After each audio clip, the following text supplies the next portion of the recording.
সুপ্রিয় দর্শক, আসসালামু আলাইকুম। আজকে চলে আসলাম দিনাজপুরে। একটা লিফটের প্রবলেম, এমার্জেন্সিভাবেই চলে আসলাম। আসলে দিনাজপুর শহরটা অনেক বড়। এই যে আমাদের লিফটের মেশিন রুম। অনেকেই বলে যে লিফটটা আসলে চলে কিভাবে। আসলে এগুলোই হলো লিফটের মেন মেশিন, এগুলার কারণেই লিফট নিয়ন্ত্রণ হয়।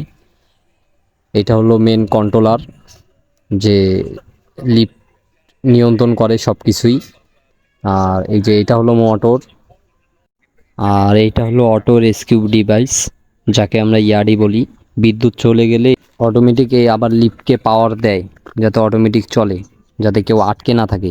আর এইটা হলো স্টার প্লাজার, ভোল্টেজ নিয়ন্ত্রণ করে। যখন ভোল্টেজ ওভার ভোল্টেজ হয়ে যায়, এ আর কি নিয়ন্ত্রণ করে যেটুকু ভোল্টেজ লাগে অতটুকুই সাপ্লাই দেয়। এটা হলো মাদারবোর্ড, নিচে লাইন চালু করা আছে, উপরে চালু করা, কিন্তু মাদারবোর্ডে কোনো পাওয়ার নেই। তো আজকে আমরা এটাই দেখব কি সমস্যা আর কি।